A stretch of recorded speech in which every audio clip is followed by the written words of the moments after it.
she was very fond of him, to love him. And I think it was a real shock for her after he and Meghan got together. Imagine the most disciplined woman on earth wiping away a tear in private. The monarch who handled wars, crises, and scandal with a steady hand, undone by family. That's the image insiders painted of Queen Elizabeth II in her final years. A grandmother who adored one grandson in particular, and felt that same grandson with his new wife cut her deeper than anyone thought possible. Friends called the pain unforgivable. Queen never showed it in public. She never would. But behind the scenes, the story that unfolded around Harry and Meghan grew from awkward to explosive, and it left a mark on the one person who always tried to keep the family together. Let's pull the thread carefully because the timeline matters and the details tell you everything. It really begins before the wedding. Royal circles started whispering about a meeting at the palace that went badly. 10 minutes that changed the tone of a relationship built over a lifetime. According to the Queen's first cousin and close confidant, Lady Elizabeth Anson, Harry spoke to his grandmother in a way that left her shaken. Rude to her for 10 minutes was how it was put. For Elizabeth, who had always laughed with Harry, always had a soft spot for him, it felt like the ground moving under her feet. She loved him. She was proud of his service. She thought the world of him. And suddenly, something was off. She couldn't understand how Harry, who had loved his military career and been devoted to duty, could change the way he did. Those weren't palace PR lines. That was family heartbreak. Planning only heightened the strain. Tradition is oxygen for Windsor events, and the Queen valued the choreography that keeps the crown's rituals intact. So when word reached her that Harry had gone straight to the Archbishop of Canterbury to ask him to conduct the ceremony, bypassing the Dean of Windsor, who normally handles weddings at St. George's Chapel, it landed like a small thunderclap. On paper, it's a technicality. In the Queen's world, it was a message. The rules that sustained her reign for 70 years were suddenly optional. That hurt. It wasn't about hierarchy for hierarchy's sake. It was about respect for a house she had kept standing through storms far worse than tabloid cycles. Little cuts kept coming. The Queen had even tried to help with practical things. Flowers, logistics, the sort of behind-the-scenes decisions Lady Elizabeth had refined over decades of royal events. After meeting Meghan, Lady Elizabeth was told her services were no longer needed. Imagine offering your most trusted helper to your grandson's wedding and being waved away. Queen wouldn't sulk. She'd adjust her hat and get on with it. But in private, she took note. This wasn't a family pulling together. It was a production walling itself off. Even the symbolism went sideways. The Queen was surprised Meghan chose pure white and a full veil, choices that, in the old etiquette books Her Majesty grew up with, were reserved for first marriages. Not a crime, not a sin, but to a woman who treated ritual as a language, it read as tone-deaf. Then there was the now famous tiara tension. The story's been told 100 ways, but the version that made it back to the Queen included a line attributed to Harry. What Meghan wants, Meghan gets, in an argument with the Queen's dresser, Angela Kelly. Harry later denied using those exact words in his memoir, till by the time it reached the monarch it felt like one more moment where the temperature dropped. For a grandmother who had always thought of Harry as cheeky but loving, hearing that sort of thing about him and about how he spoke to those who served her personally left a bruise. If there was a fragile piece on the wedding day, it didn't last. Inside the family, the Fab Four magic fizzled fast. Queen heard reports that the working relationship between Harry and Meghan on one side and William and Catherine on the other was not working. In fact, the Queen was told it was particularly the two girls who couldn't find a rhythm. That's grandmother talk. Gentle, understated, but pointed. And it worried her, 'cause she knew friction between the grandsons was a ticking bomb for the entire institution, and she'd lived through enough Windsor history to know how quickly an untended spark becomes a blaze. What hurt most wasn't snubs at a seating plan or who stood where in a church. It was the relationship slipping away. The Queen's cousin described a shift after Harry's engagement. A different Harry, more distant, more defensive, less able or less willing to meet the family halfway. Queen looked for the grandson who used to pop in, make her laugh, commit fiercely to duty and to his comrades. She saw a man pulling away. She felt her once close relationship would never be the same again, Lady Elizabeth said. For the longest reigning monarch in British history, that sentence said more than a dozen press statements ever could. By early 2020, the bomb went off. The announcement hit social media before the Queen had time to marshal a private family discussion. Harry and Meghan were stepping back. The palace, with all its heft, learned alongside the world. If you grew up inside Elizabeth's code, consult quietly, move carefully, protect the crown first. This felt like the opposite. She was deeply disappointed and hurt, Lady Elizabeth told a respected royal biographer, not just at the decision, but at how they left so suddenly. It wasn't meant to end in a post. It was meant to end, if it must, with a conversation between grandmother and grandson. There was another silent sorrow too. Queen adored her great-grandchildren. She had hoped to see Archie more, hoped they'd bring him back to Britain after they left. Barely happened. In the spring of 2020, she joked about Zoom calls and red hair, but the sentiment under the smile was unmistakable. The baby she'd welcomed with joy was growing up an ocean away. She had seen him once or twice, Lady Elizabeth said, and the rest of the time it was screens and schedules. For a woman who prized Sunday lunches and the ritual of family, that felt like losing a piece of ordinary happiness she had earned. Then came the night the palace could never have imagined. The Oprah interview. As the world watched, accusations flew: cruelty, indifference, even racism, every charge designed for maximum detonation. Harry and Meghan insisted they weren't targeting the Queen personally, but the institution she embodied was under the heaviest fire of her reign, and she was 94, with a husband in failing health. How did she respond? The way she always had, briefly, carefully, with steel under velvet. The whole family is saddened to learn the full extent of how challenging the last few years have been for Harry and Meghan. Whilst some recollections may vary, they are taken very seriously and will be addressed by the family privately. Harry, Meghan, and Archie will always be much-loved family members. If you want the Queen's voice in one paragraph, compassion first, boundary second, love last, that was it. But a paragraph can't cancel a wound. Commentators who watched Elizabeth's entire reign didn't mince words about the effect of those years on her. One veteran royal analyst called it one of the gravest charges against Harry and Meghan, that they made the Queen's last years so difficult. Not because she couldn't take criticism, because the family she had protected through every catastrophe was now tearing itself open on primetime TV. Because a grandmother who loved a boy from his first days was now navigating lawyers, producers, and Netflix cuts to reach him. Because all of this was happening while she was trying to hold the country's faith through a pandemic and into a transition to a new reign. Notice the pattern in her responses. Even when she'd been hurt, she sought ways to keep a line open. After the Oprah shock, her statement carried a subtle rebuke. Recollections may vary, but also a promise. Much-loved family members. That balancing act was Elizabeth to her bones. Publicly, she would never rage. Privately, she felt it all. Those who sat with her in those years say she found solace in work, dogs, horses, the rhythm of the calendar. And yet, when the subject turned to Harry, there was a sadness that didn't quite leave her eyes. There were tiny, human details that twist the knife. Lady Elizabeth remembered telling the Queen in the run-up to the 2018 wedding, "My Jemima is very worried." That nickname, Jemima, was a cousin's code for love. It's how family talks when the doors are closed and the tiaras are back in their velvet cases.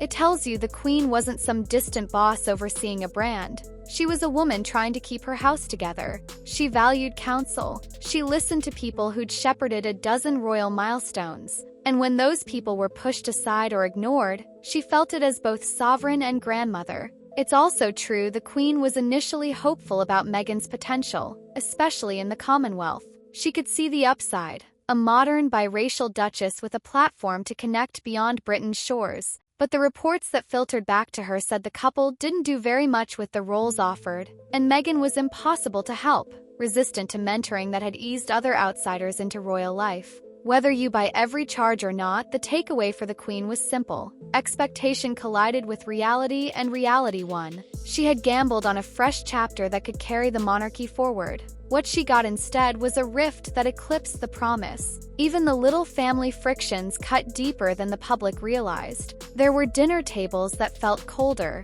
There were cousins left off guest lists as celebrities filled the pews. There were moments at events, glances, spacing, a stiffness in the air that told insiders everything they needed to know. Queen didn't vent, but her confidants could tell when she thought a choice lacked grace. And grace mattered to her. It was the currency she spent daily. Megxit wasn't just a constitutional headache, it was personal loss. Couple's last official appearance at the Commonwealth Day service, separate rows and tight smiles, read like a silent goodbye. She had hoped for a different farewell, time with Archie, a private talk, then a dignified statement agreed together. Instead, the Instagram era set the pace. Blink and it's posted. Blink again and a grandmother is left to pick up the pieces. And yet, even after all of that, she didn't slam the door. During the Platinum Jubilee, when her strength allowed just a few brief appearances, she made space for a private introduction to little Lilibet. No photos released. No spectacle.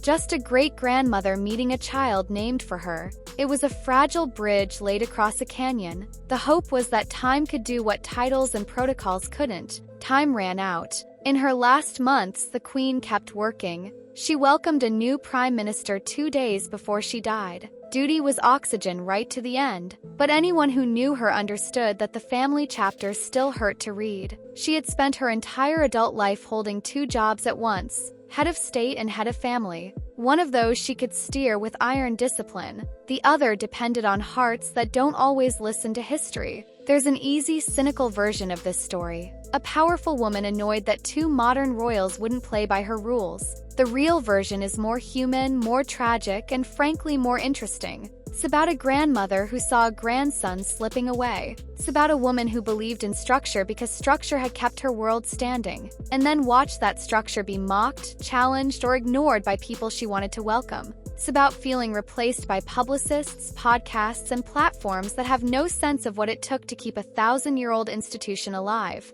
Nothing captures Elizabeth's character better than her response after Oprah. She didn't accuse. She didn't escalate. She wrote one line that did 3 jobs. Compassion for pain, boundary about facts, declaration of love. The full sentence is worth hearing again. The whole family is saddened to learn the full extent of how challenging the last few years have been for Harry and Meghan. Whilst some recollections may vary, they are taken very seriously and will be addressed by the family privately. Harry, Meghan, and Archie will always be much-loved family members. That's not spin. That's the Queen telling the world how she handles betrayal, by acknowledging hurt, refusing to fight in the street, and leaving the door unlocked. Was everything the press alleged fair?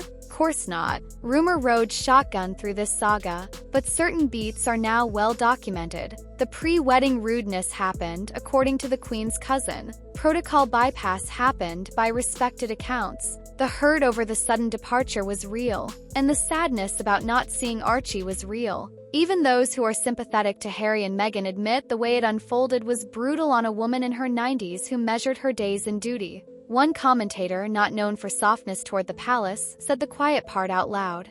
The gravest charge isn't this or that headline. It's that the Queen's last years were made harder than they had to be. Agree or disagree with the Sussexes' reasons, that line lands like a bell. 'Cause Elizabeth II had given everything, literally everything, to the institution and the family. And in the chapter where she deserved peace, she found herself refereeing a feud with cameras watching. It's tempting to ask for a neat ending. Did they make peace? Did Harry get that one final warm conversation with his grandmother where all the air cleared? Truth is quieter. Harry came for the funeral. He walked behind the coffin. He bowed. He wept. Queen didn't live to see whether the rift could be bridged. That's part of the sadness. The real, raw sadness, not the tabloid kind. So what do we do with Unforgivable? It's the word that floats over this story. Not because the Queen threw it around, she didn't, but because those who cared for her use it to describe the pain she endured. Maybe the unforgivable part isn't a single act. Maybe it's the accumulation. 10 minutes in a room, a title-heavy Instagram post, a breach here, a snub there, an interview when a husband is in the hospital, a memoir when the family is raw, one on its own, survivable. Together, too heavy for a woman in her 10th decade to carry without feeling it in her bones. And yet, if you listen closely, Elizabeth leaves you with something kinder than unforgivable. She leaves you with love and standards in the same breath. Much-loved family members and recollections may vary. That's a masterclass in how to be a matriarch in a burning house. She held the line for the crown. She kept the light on for her grandson. She didn't get the ending she wanted, but she won the only victory that mattered to her. She never once let bitterness speak for her. When you think of her now, don't picture the crown and scepter first. Picture the woman who called her cousin and gossiped like any elder who loves her family too much to switch off. Picture a tired smile after a Zoom call, making a joke about a baby's red hair. Picture the softest parts of a life that had very little room for softness. The royal story will always roll on. Coronations, jubilees, scandals, speeches. But this chapter, the one about Harry and Meghan, is inked in a different color. It's written in that mixture of love and disappointment that every family understands, whether they own a castle or a two-bed terrace. What was unforgivable to the people around her might have been forgivable to the Queen. If life had given her a bit more time and one quiet afternoon with the boy who used to make her laugh. We'll never know. What we do know is this. She met the pain without flinching, kept her dignity without fail, and left a final lesson for anyone watching. You can be hurt and still be gracious. You can be betrayed and still choose love. You can be a queen and still be a grandmother whose heart breaks. And that, more than any headline or hot take, is the truth that lasts. And here's the part almost no one talks about because it's not flashy or loud. It's painfully ordinary. Queen wanted a family wedding. Not the celebrity roll call, not the optics, just a church packed with cousins who grew up at the same Christmas lunches and summer picnics. When that didn't happen, she did what grandmothers do. She quietly looked forward to the next gathering where the family could be together properly. That's why those who knew her say she treated Princess Eugenie's wedding as a kind of reset, a balm. The message was gentle but clear. Let's remember who we are. That this too got overshadowed tells you everything about how trapped she felt in other people's headlines. You can measure the drift in little domestic images. The Queen at Windsor in a cardigan, reading the daily red boxes, setting down her glasses when a mention of California appears in a briefing. A private secretary tiptoeing around a sensitive update. A footman offering tea she doesn't touch. She was never theatrical, she was practical. But practicality doesn't save you from the ache of people you love choosing a different room, a different country, a different story. That's why the speed of the social media announcement cuts so deep. She knew modern life moves fast. She just wished family would move carefully. There's also the matter of what was offered and refused. Mentorship wasn't a punishment in the royal world. It was a safety rail. Queen had seen outsiders thrive when someone older walked beside them, explaining the odd rituals that look silly until you understand why they matter. To hear that guidance was waved away, that a hand extended by someone like Sophie, who had learned the hard way and then flourished, stung. Queen believed tradition is a language. You can learn it and still speak in your own voice. What broke her heart was the sense that the language itself was being mocked, and that the mockery lived under her roof. When people reduce this to protocol versus feelings, they miss the point. For Elizabeth, protocol was feelings. Opening the car door for the person ranked above you wasn't groveling. It was how you said you first in a system where pride can start fires. Inviting a cousin you only see at Christmas wasn't just a courtesy. It was how you stitched a wide, sprawling family into one quilt. Consulting the Dean of Windsor wasn't red tape. It was respect for a place she loved and the people who served there with quiet loyalty. She carried that code like a hymnal. Watching it tossed aside felt like someone banging a drum in a chapel. There were attempts at optics-driven healing, those maybe they're reconciling moments that pop like soap bubbles. A photo here, a whisper there. Queen knew how these stories get manufactured. She'd watched press storms form over nothing more than a chance encounter. What she wanted wasn't a balcony picture or a coffee table moment in Green Park. She wanted what every matriarch wants: honesty in a small room, real contrition where needed, real compassion where warranted, real plans for how to go on without lighting another match. She would have given almost anything for that, and the irony is she would have asked for almost nothing in return. There's a hard truth at the center of this. The Queen didn't need dramatic apologies. She needed quiet, actionable respect. Show up when you say you will. Tell her first, not Instagram. Remember that 100 people move when you blink, so blink kindly. Palace Machine can look cold from the outside. But to her, it was a choir of human beings who'd given their lives to service. When they were snapped at or blindsided, she took it personally. Not because her ego was bruised, but because their dignity mattered to her. She had worn the crown long enough to know it only sits straight when everyone beneath it stands tall. And still, for all the slights and the shocks, she never wrote anyone off. That's not softness, that's discipline. It's easier to slam doors. It's harder to hold them ajar without letting the wind rip them off the hinges. She did that, held the door, even when she felt the draft in her bones. When she finally met the little girl named after her, those in the know say her face softened in a way you can't fake. A tiny moment, unphotographed, and yet it may be the most royal thing she did in that entire saga. Protect a child's innocence from a story adults kept scorching. If you zoom out, the saddest irony is that the Queen once believed Meghan could help carry the Commonwealth forward. She saw an opportunity for connection across cultures, a bridge where there had once been fences. That original hope never died in her. It just got buried under noise. Would she have loved to see that promise fulfilled? Of course. Did she organize her life around disappointment when it didn't happen? Never. She put on the brooch, smiled for the cameras, did the work, and kept her private grief private. That's why, years later, even people who disagree about every detail still agree on one thing. She never broke character. People ask, what would have fixed it? Maybe nothing. Maybe time. Maybe one unfilmed afternoon and a sentence as simple as, "Granny, I'm sorry for how we made you feel." Not an abdication of anyone's truth, just the handrail of empathy. She had given that to the country for 70 years. Empathy without messiness, care without spectacle. To receive it back just once might have lightened everything, but the clock ran down. She swore in a prime minister on a Tuesday and left us on a Thursday. History didn't give her a leisurely third act. So we are left with lessons, and they're not complicated. If you love a tradition, explain it before you enforce it.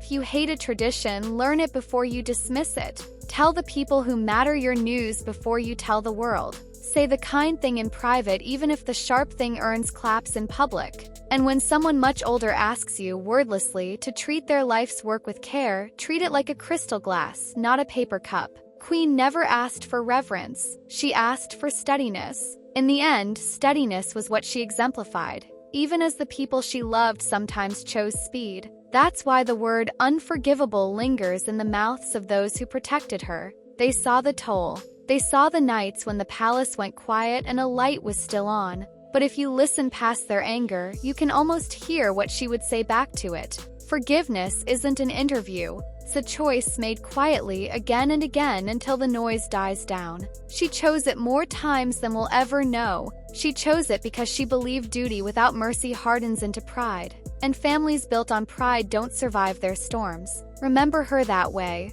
Not as a scolded matriarch shaking a finger at modernity, but as a guardian of a house that, whether you love it or not, has shaped the rhythm of a nation. She didn't want statues in her honor. She wanted the people under her roof to look each other in the eye and keep the promises they made. That's as old-fashioned as it gets. It's also the only way any of us, royal or not, make it through the hardest chapters. In the end, the tragedy isn't only that she was hurt. It's that she didn't live to see whether love could put the pieces back. And the triumph, quiet, dignified, stubborn, was that she carried herself as if it still could.